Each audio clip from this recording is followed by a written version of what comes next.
एक उम्मीद सुनहरे ख्वाबों की जो आपने देख रखे हैं अपने बच्चों के लिए, सुनहरे कल की सूरत में। उस सुनहरे कल के लिए हम संवारते हैं आपके बच्चों का मुस्तकबिल। यूनिक ग्रुप ऑफ इंस्टीट्यूशन गुज़िश्ता 33 वर्षों से दिखा रहा है रास्तों को मंजिल, उम्मीद को रोशनी, इल्म से अमल की रवायत, बच्चों के रोशन मुस्तकबिल का ज़ामिन।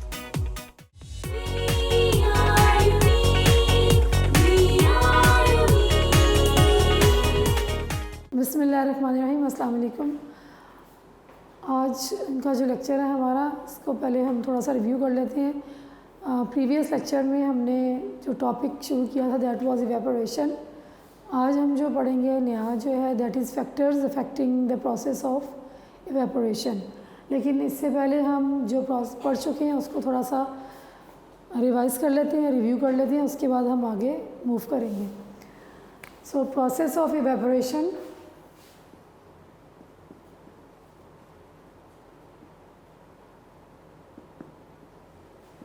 इवेपोरेशन का जो प्रोसेस है it's a physical phenomena, it's a physical property of a liquid that the process by which the liquid they change from liquid state to gas state, that process is known as evaporation, or the conversion of the liquid into the gaseous state or gas phase is known as evaporation.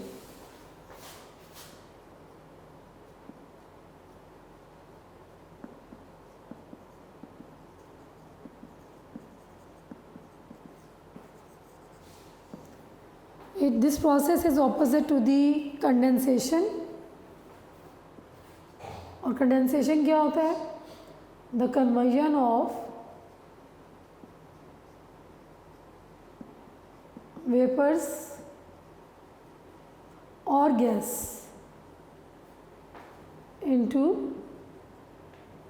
Liquid.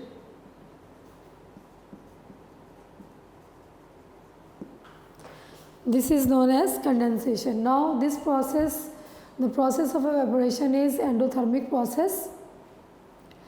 Endothermic process is the process in which heat is absorbed. The molecules of the liquid they absorb heat from the surroundings and then they evaporate into the atmosphere or they escape into the atmosphere. इसके बाद हमने ये पढ़ा था कि equation जो है उसमें वैल्यू दी हुई थी conversion of liquid water into the vapor state, 40.7 kilojoules per mole energy is required to convert 40.7 kilojoules per mole energy is required to convert liquid water to vapors. Then we have read about the process के how the process of evaporation occurs. Suppose we have a container और इसमें क्या है, liquid fill है।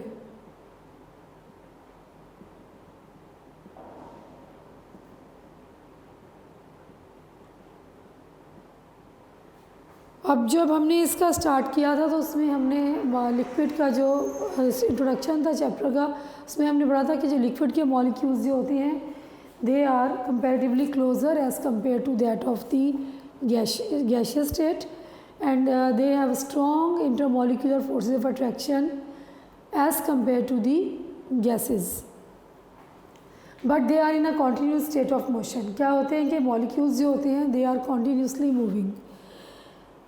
The molecules of the liquid they possess kinetic energy. इनमें क्या चीज़ होती है? kinetic energy होती है, due to which they are in the state of motion, continuous motion में होते हैं। Now all the molecules they have average kinetic energy, but there are some molecules which have more than average kinetic energy. They come to the surface and they escape into the atmosphere. कुछ molecules जो हैं उनकी kinetic energy average से ज़्यादा हो जाती है because एक दूसरे से कॉन्टीन्यूसली मूव कर रहे होते हैं, they are colliding with each other.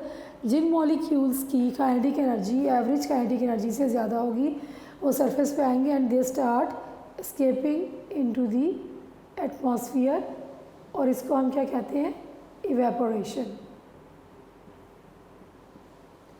This is a surface phenomena.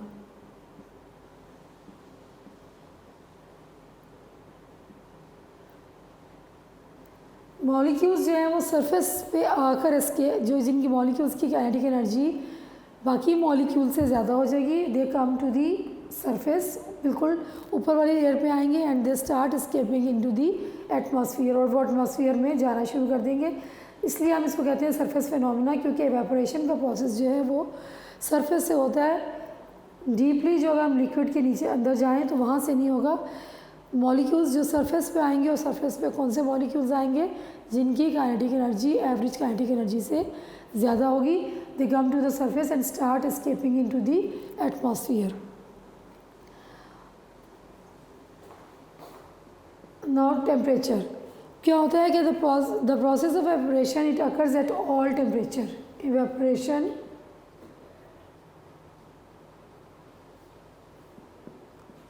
occurs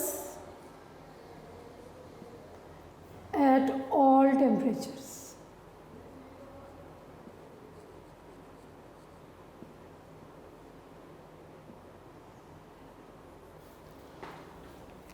तो टेम्परेचर कम हो या ज़्यादा हो, process of evaporation it keeps on taking place, ये होता रहता है। By increasing the temperature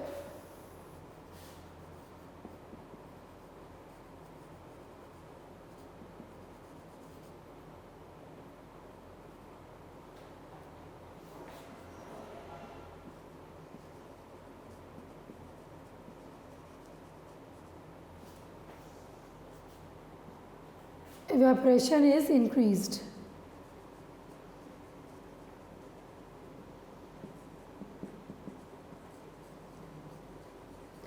temperature increase करने से जो इवेपोरेशन का प्रोसेस है ये इंक्रीज़ हो जाता है, इसलिए कि जब हम टेम्परेचर इंक्रीज़ करते हैं तो मॉलिक्यूल्स की काइनेटिक एनर्जी जो है वो इंक्रीज़ हो जाती है। They start moving with more rate और more speed, then the process of evaporation it is also increase. ज़्यादा तेज़ी से मूव करेंगे, उनकी काइनेटिक एनर्जी ज़्यादा हो जाएगी, और they start escaping into the atmosphere more rapidly as compare to the low temperature. So evaporation जो है इसका रेट जो है या इसकी स्पीड को हम इंक्रीज़ कर सकते हैं by increasing the temperature. Just for example आप देखें कि गर्मियों में या अगर सनी डे हो तो जो हमारे वेट क्लोथ्स हैं जल्दी ड्राई हो जाती हैं as compare to that of the जब सनी डे ना हो या रेनी सीज़न हो या रेनी डे हो, तो एज़ कम क्लाउड्स हों तो उस वक्त क्या होता है कि टेम्परेचर कम होता है, तो एवेपोरेशन जो है लिक्विड की या वाटर की वो स्लो हो जाती है। और जब सनी डे होता है टेम्परेचर ज़्यादा होता है तो एवेपोरेशन मॉलिक्यूल्स की काइनेटिक एनर्जी इंक्रीज़ होती है, तो कपड़े जो हैं जल्दी ड्राई हो जाते हैं, बिकॉज जो वाटर मॉलिक्यूल्स ड्रॉपलेट्स कपड़ों में प्रेजेंट होते हैं, they convert into the vapours at a faster speed as compare to the temperature when as compared to the day when the temperature is low. So the temperature is the evaporation is increased by increasing the temperature. Next हमारे पास जो बात हमने discuss की थी, evaporation causes cooling. Evaporation is a cooling process. इसमें क्या होता है, कैसे हम कहते हैं कि कूलिंग प्रोसेस है, जब हम नहा कर आते हैं बाहर आते हैं तो देखें कि बॉडी टेम्परेचर जो है हम जब पंखे के नीचे आप बैठे हैं तो आपको कूलिंग इफ़ेक्ट प्रोड्यूस होता है। उसके अलावा अगर आप नेल पॉलिश रिमूवर या एसीटोन जो है वो थोड़ा सा अपने हाथ में डालें, वो इवेपोरेट हो जाएगा, तो you have a effect of coldness या you have a cooling sensation. ऐसा क्यों होता है?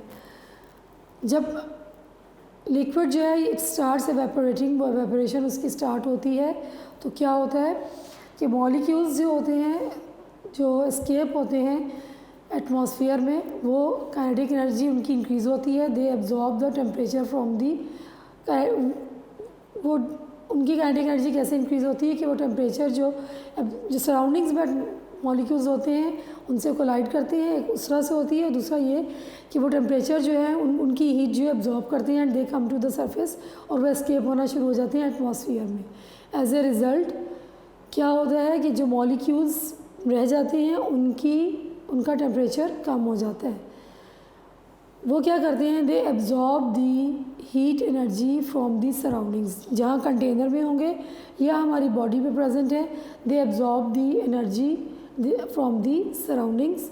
As a result the temperature of the surrounding is dropped and we have a cooling effect, जिसकी वजह से हमें कूलिंग इफ़ेक्ट प्रोड्यूस होता है हमारी बॉडी में, क्योंकि मॉलिक्यूल्स जो हैं वो सराउंडिंग्स की हीट एनर्जी एब्जॉर्ब करते हैं और उनकी काइनेटिक एनर्जी इंक्रीज़ होती है, तेज़ी से मूव करते हैं and they start evaporating more fastly in the atmosphere. So evaporation causes cooling. अब जो आज का हमारा टॉपिक है हम उस पर आ जाएंगे। ये तो पिछला हमने रिवाइज़ किया है, factors affecting evaporation.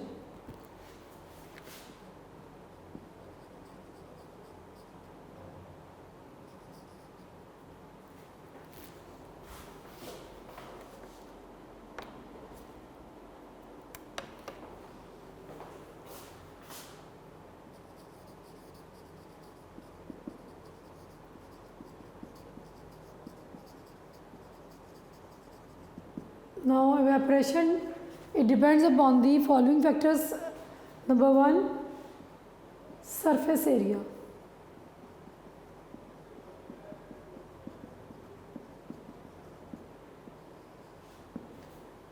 The process of evaporation, it is increased by increasing the surface area. Directly proportional है, the rate of evaporation it is directly proportional to the surface area.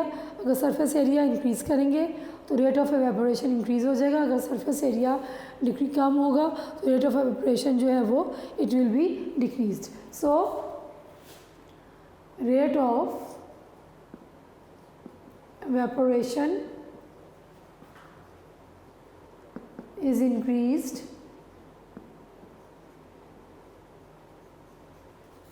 Bye increasing the surface area. क्या मतलब हुआ कि surface area evaporation is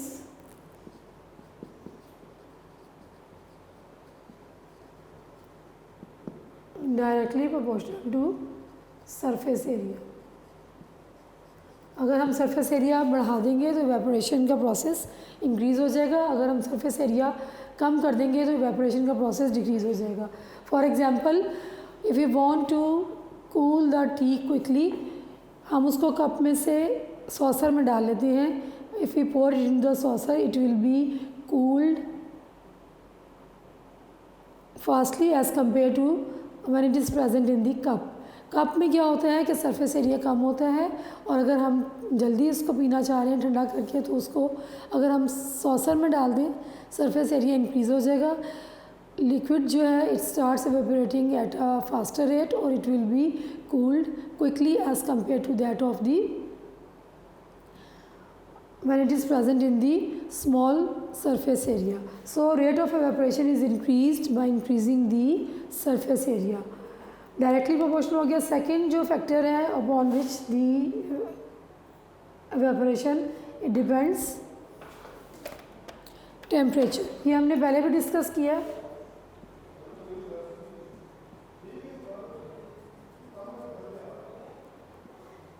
इसमें भी क्या है कि rate of evaporation is directly proportional to the temperature.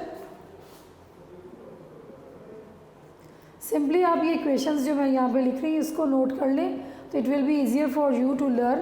आपको भूलेगा भी नहीं और you can explain it very well.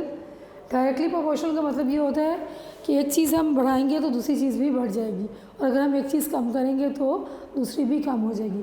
अगर टेम्परेचर इंक्रीज़ करेंगे तो रेट ऑफ एवेपोरेशन इंक्रीज़ हो जाएगा। So we can increase the rate of evaporation by increasing the temperature. इसका आप कैसे, इसकी एग्जांपल आप लिख सकते हैं कि अगर हमारे पास एक कंटेनर है, एक में हॉट वाटर है और एक में कोल्ड वाटर है। अगर हम उसको ऑब्ज़र्व करें तो the rate of the evaporation is more in the hot water container as compare to the rate of evaporation of the water in the cold container, क्योंकि टेम्परेचर इंक्रीज़ करने से molecules की काइनेटिक एनर्जी जो है वो increase हो जाती है, तो they start escaping at a more faster rate as compare to the liquids और molecules which are present in the water of cold in the cold container, ठीक है।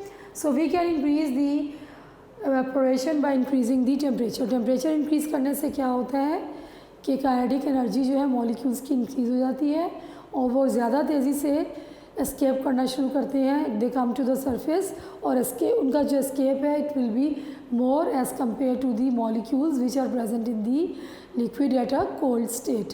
सो the rate of evaporation in the water of in the hot container will be more as compared to the rate of evaporation in the water present in the cold container.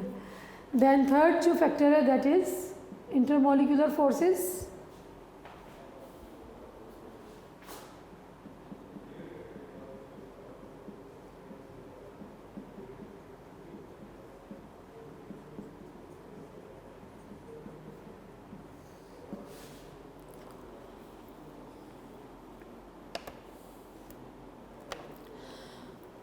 अच्छा, अब इसमें क्या है कि जो stronger वो liquids जिनमें stronger intermolecular forces होती हैं उनमें रेट ऑफ एवेपोरेशन जो है वो स्लो होगा as compare to the liquids in which the intermolecular forces are weaker. ये इन्वर्सली प्रोपोर्शनल हो जाएगा। If the intermolecular forces are stronger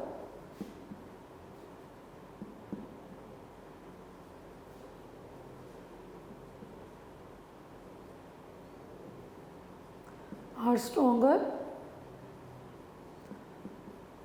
the rate of evaporation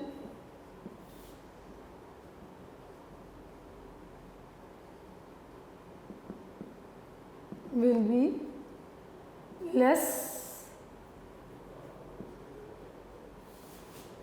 as compared to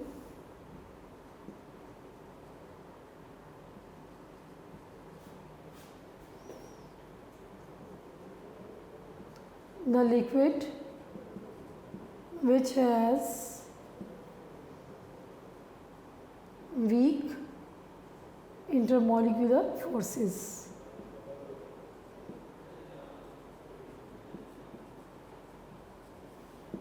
So rate of evaporation इसमें आप उसको लिखेंगे inversely proportional, is inversely proportional to the intermolecular forces.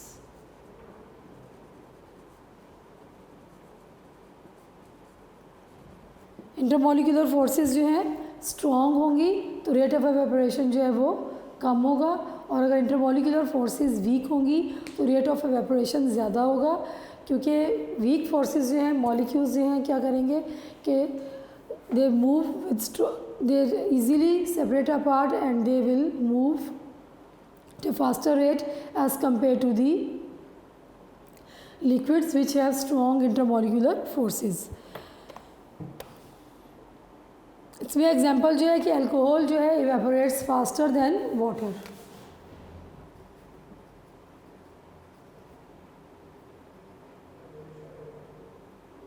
Evaporates faster than water. Alcohol में जो intermolecular forces जो हैं वो weak होती हैं as compare to the water. So intermolecular forces जो हैं अगर वीक हैं तो मॉलिक्यूल्स जो हैं तेज़ी से इवेपोरेट होंगे as compare to that of the water. Water में जो है मॉलिक्यूल्स के दरमियान जो इंटरमॉलिक्यूलर फोर्सेस होती हैं those are very much stronger. अच्छा, इसमें आपने लिखना है इवेपोरेशन जो है इन्वर्सली प्रोपोर्शनल स्ट्रॉन्ग लिखेंगे इधर हम, क्योंकि अगर स्ट्रॉन्ग इंटरमॉलिक्यूलर फोर्सेस होंगी तो इवेपोरेशन जो है वो कम होगी, और अगर वीक इंटरमॉलिक्यूलर फोर्सेस होंगी तो इवेपोरेशन ज़्यादा होंगी। डायरेक्टली प्रोपोर्शनल होगा ये वीक इंटरमोलिकुलर फोर्सेस के और इन्वर्सली प्रोपोर्शनल होगा स्ट्रॉन्ग इंटरमोलिकुलर फोर्सेस के। इधर आपने इस तरह से याद करना है कि अगर स्ट्रॉन्ग होंगी तो इवेपोरेशन का रेट कम होगा और अगर वीक होंगी तो इवेपोरेशन का रेट जो है वो ज़्यादा होगा, फिर वो डायरेक्टली प्रोपोर्शनल हो जाएगा। सिर्फ लर्निंग के लिए ये मैंने आपको बताया, इसको आपने लिखना नहीं है इस तरीके से। ये चीज़ें जो हैं सिर्फ लर्निंग के लिए हैं ताकि आपको याद करने में आसानी हो। इसको दोबारा एक दफ़ा कर लेते हैं कि सरफेस एरिया अगर ज़्यादा होगा तो इवेपोरेशन जो है वो ज़्यादा होगी। दैन अगर टेम्परेचर हम इंक्रीज़ कर देंगे तो इवेपोरेशन का रेट भी ज़्यादा हो जाएगा। और अगर इंटरमोलिकुलर फोर्सेस स्ट्रॉन्गर होंगी तो इवेपोरेशन जो है वो कम होगी, और अगर इंटरमोलिकुलर फोर्सेस वीकर होंगी तो इवेपोरेशन जो है वो ज़्यादा होगी।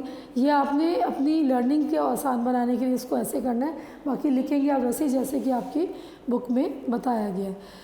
नाउ ये टॉपिक जो यहाँ पे कंप्लीट हो जाता है, जो हमने इसको पहले पढ़ा था पिछले लेक्चर में और अभी भी हमने रिवाइज़ किया। इसमें मैंने आपको बताया था कि जो तमाम पैराग्राफ्स हैं स्टार्टिंग से लेके 2 डेफिनेशंस, पहले इवेपोरेशन की definition, then condensation, then endothermic reaction 3rd definition होगी। उसके बाद इक्वेशन थी वो आपने याद करनी है। 3 शॉर्ट क्वेश्चन आंसर्स ये हो गए। दैन प्रोसेस के कैसे इवेपोरेशन होती है एक उसका क्वेश्चन हो गया। अगर आ जाए कि what is evaporation, what is how the process of evaporation occurs, तो आपने पैराग्राफ जो इक्वेशन के नीचे है वो लिखेंगे। दैन इफेक्ट ऑफ टेम्परेचर आ जाएगा। दैन आपने उसमें बताना है हाउ इवेपोरेशन कॉजेज कूलिंग। ये आपने तमाम पैराग्राफ्स अलग-अलग से याद करेंगे। 6 या 7 शॉर्ट क्वेश्चन बनते हैं तो ये आपका एक लॉन्ग क्वेश्चन हो जाएगा। दैन फैक्टर्स अफेक्टिंग इवेपोरेशन, इसमें 3 फैक्टर्स हैं, surface area, temperature and intermolecular forces. अलग-अलग से भी आ सकता है कि what is the effect of surface area on the rate of evaporation, या फिर ये भी आ सकता है कि how does temperature effect the rate of evaporation, या what is the effect of the intermolecular forces on the rate of evaporation. अब इसको भी आप as a short question answers याद करें तो ये आपका एक लॉन्ग क्वेश्चन जो है कंप्लीट प्रिपेयर हो जाएगा। पेपर में जो है क्वेश्चन अलग से भी आता है कि एक्सप्लेन फैक्टर्स अफेक्टिंग इवेपोरेशन, तो उसमें आपने ये डिस्कस करने होंगे तीनों फैक्टर्स। और अगर आपको आ जाता है कि व्हाट इज़ इवेपोरेशन राइट, उसमें आपने पूरा कंप्लीट लिखना होगा। ऑल्सो एक्सप्लेन या also right the factors affecting the evaporation, तो उसमें फिर पूरा आ जाएगा स्टार्ट से लेके एंडिंग तक जहाँ तक हमने आज इसको कंप्लीट किया है। उसके अलावा जो शॉर्ट क्वेश्चंस या फिर एमसीक्यूज़ में या इफ़ेक्ट ऑफ टेम्परेचर या इवेपोरेशन इंक्रीज बाय इंक्रीजिंग दी, नीचे टेम्परेचर दिया हुआ है, प्रेशर दिया हुआ है या वॉल्यूम दिया हुआ है, तो आपने किसको टिक करना होगा, टेम्परेचर को। सो इसको थॉरोली अगर आप पढ़ेंगे एक एक लाइन को तो आपके लिए एमसीक्यूज़ करना और शॉर्ट क्वेश्चन का आंसर देना जो है वो इजी होगा। वेरी इजी टॉपिक, सो इसको आपने अच्छे तरीके से करना है। अब हमारा एक जो पिछला टेस्ट योर सेल्फ है जो which was related with the absolute temperature and charge the, वो रह गया था, उसको हम अब कर लेते हैं test yourself 5.3।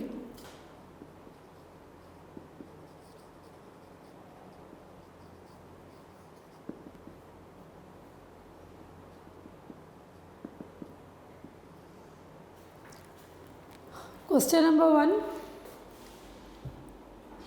Which variables are kept constant in Charles' law? Which variables are kept constant in Charles' law? Charles' law क्या है? The volume of a given mass of a gas is directly proportional to the absolute temperature if the pressure is kept constant. So, इसके answer में आप क्या लिखेंगे कि pressure is kept constant in Charles' law. Question number 2.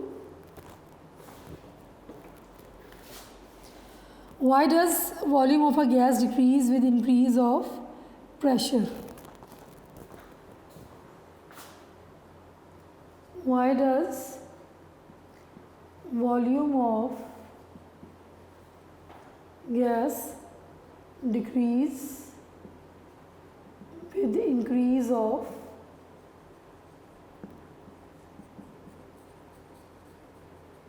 pressure?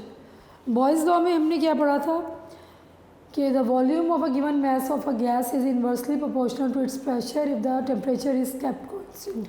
So volume जो है it is inversely proportional to pressure. अगर हम प्रेशर डिक्रीज़ करेंगे तो वॉल्यूम इंक्रीज़ हो जाएगा, और अगर हम प्रेशर इंक्रीज़ करेंगे तो वॉल्यूम डिक्रीज़ हो जाएगा. क्वेश्चन क्या है, why does of the volume of the gas decrease with increasing the pressure.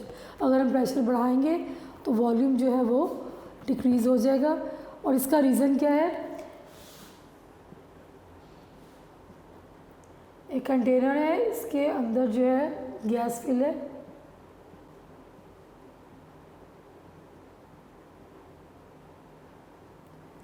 the molecules of the gases they are very far away, they don't have intermolecular forces of attraction in between them, they have large empty spaces. इनके दरमियान क्या होती हैं, large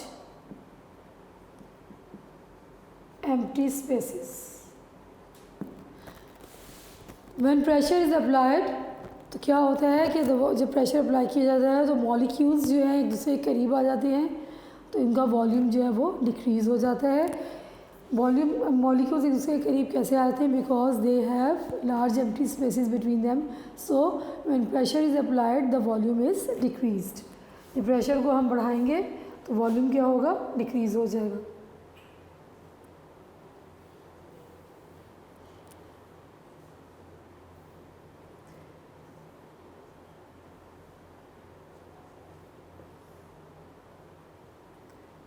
molecules जो होंगे they come closer together when the pressure is increased. Question number 3, what is absolute zero. Simple definition आपने लिखनी है. Absolute zero is the temperature at which an ideal gas would have zero volume. और उसमें आपने बताना है कि absolute scale जो है it was discovered by the represented by the Lord kelvin, और उसकी वैल्यूज़ कहाँ से रेंज करती है, फ्रॉम ज़ीरो केल्विन, और ये किसके इक्विवेलेंट होता है, -273 डिग्री सेल्सियस के. Next question 5th, when a gas is allowed to expand what will be its effect on its temperature. जब गैस जो है वो एक्सपैंड होती है तो उसके टेम्परेचर पे क्या इफेक्ट होता है, टेम्परेचर इंक्रीज़ होगा कि डिक्रीज़ होगा. When a gas is expand, what will be the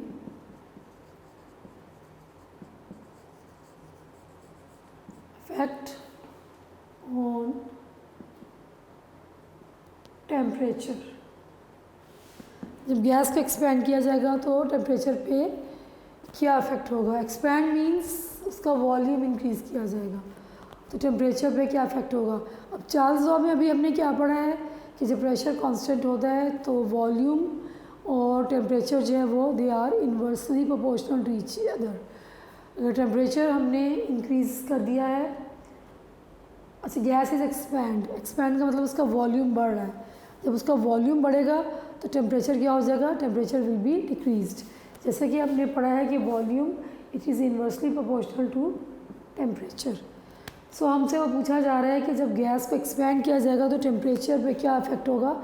तो टेम्परेचर क्या होगा, टेम्परेचर विल बी डिक्रीज्ड, क्योंकि वॉल्यूम और टेम्परेचर जो एक दूसरे के इन्वर्सली प्रोपोर्शनल है according to the Charles law. तो क्या होगा, जब गैस को हम एक्सपैंड करेंगे यानी कि उसका वॉल्यूम हम इंक्रीज़ करेंगे तो टेम्परेचर क्या हो जाएगा, डिक्रीज़ हो जाएगा. वैसे भी क्या है कि देखें इधर, इसको हम वैसे भी समझ लेते हैं.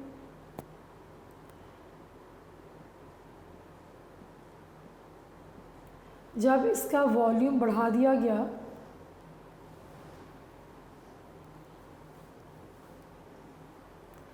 जब एक दूसरे के करीब होंगे तो दे आर एग्जैक्ट क्या होगा कि they are colliding with each other, एक दूसरे से कोलाइड कर रहे होंगे. तो क्या होगा कि इनकी काइनेटिक एनर्जी इंक्रीज़ होगी, काइनेटिक एनर्जी ज़्यादा होगी तो क्या होगा कि टेम्परेचर भी टकराने से एनर्जी जो है इनकी इंक्रीज़ हो जाएगी, तो हीट भी प्रोड्यूस होती है, तो टेम्परेचर जो है वो ज़्यादा हो जाता है, जब वॉल्यूम जो है वो कम होगा। जब हमने इसके वॉल्यूम को बढ़ा दिया तो क्या होगा कि मॉलिक्यूल्स जो है एक दूसरे से दूर चले जाएंगे, तो टेम्परेचर जो है वो भी कम हो जाएगा। They are still colliding with each other and with the walls of the container, लेकिन क्या होगा कि अब कोलिजन जो है उसमें कमी आ जाएगी एज़ कम्पेयर टू दिस, जब ये एक दूसरे के करीब थे। So temperature is decreased when we increase the volume. Next question, can you cool a gas by increasing its volume. ये भी इसी से रिलेटेड क्वेश्चन है। Can you cool a gas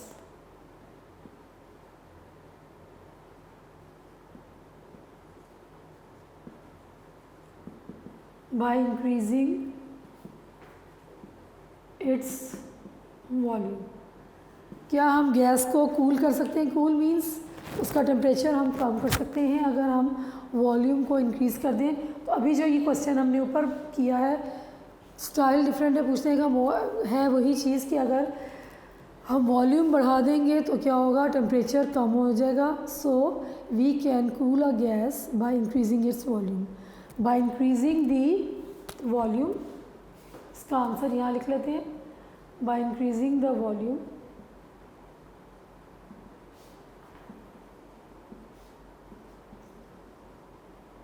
volume of a gas, the temperature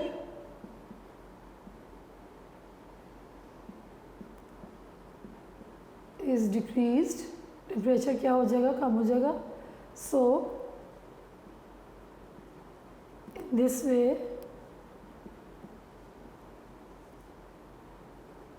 the gas can be cooled। Gas को cool किया जा सकता है by increasing the volume.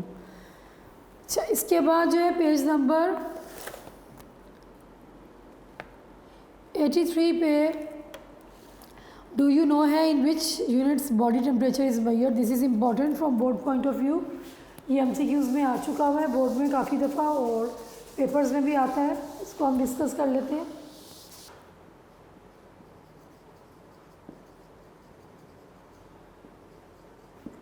Normal body temperature जो है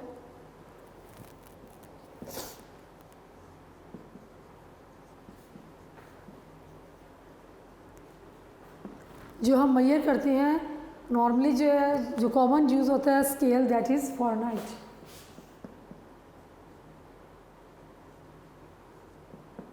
डिग्री F और नॉर्मल बॉडी टेम्परेचर होता है कितना है, 98.6 degree Fahrenheit. This is the normal body temperature. आजकल तो टेम्परेचर बहुत मेजर किया जाता है बार बार, जब से कोरोना का सिलसिला शुरू हुआ है। सो ये आप लोगों को अब तो याद हो जाना चाहिए कि नॉर्मल बॉडी टेम्परेचर, एक नॉर्मल जिसको टेम्परेचर ना हो, ह्यूमन बॉडी का क्या टेम्परेचर होता है, नॉर्मल 98.6 डिग्री फ़ारेनहाइट। और ये हम नॉर्मली जो हमारे पास घरों में थर्मामीटर होते हैं या जो क्लिनिकल लैब्स में थर्मामीटर यूज़ होते हैं, उसमें जो स्केल यूज़ किया जाता है for measuring the body temperature, that is Fahrenheit. इसमें डिग्री F जो है इसमें मेजर किया जाता है और उसकी वैल्यू कितनी होती है, 98.6 डिग्री फ़ारेनहाइट, और it is equal to 37 degree Celsius. 98.6 Fahrenheit ये किसके इक्वल होता है, 37 डिग्री सेल्सियस। अगर हम इसी टेम्परेचर को सेल्सियस स्केल पे मेजर करें तो इसकी वैल्यू क्या आएगी, 37 डिग्री सेल्सियस। सो ये दोनों वैल्यूज़ आपने याद, नॉर्मली अब क्वेश्चन कैसे आता है कि इन विच, शॉर्ट में भी आता है कि in which scale the normal body temperature is measured. तो हमने आपने क्या बताना है कि फ़ारेनहाइट स्केल यूज़ होता है और उसकी वैल्यू भी आप लिखेंगे, normal body temperature is equal to 98.6 degree Fahrenheit.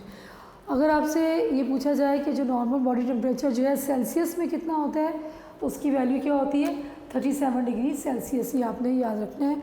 और अगर फ़ारेनहाइट में पूछा जाए तो आपने याद रखना है 98.6 डिग्री फ़ारेनहाइट जो है ये नॉर्मल बॉडी टेम्परेचर होता है। अब ये MCQs में आ जाए शॉर्ट में, तो ये आपने याद रखना है दोनों टेम्परेचर की वैल्यू के बॉडी का टेम्परेचर जो नॉर्मल होता है सेल्सियस स्केल में 37 डिग्री होता है और फ़ारेनहाइट में 98.6 होता है और नॉर्मली किस में मेजर किया जाता है, फ़ारेनहाइट स्केल। सो ये जो है हमने ये भी डिस्कस कर लिया। Do you no this is important, इसको आप नोट कर लें। सो आज जो है हमने जो टॉपिक पढ़ा उसमें इवेपोरेशन का टॉपिक जो कि प्रीवियस लेक्चर में हमने शुरू किया था उसको हमने कंप्लीट कर लिया है अलॉन्ग विद द फैक्टर्स। सो जब नेक्स्ट लेक्चर तक अल्लाह हाफिज़।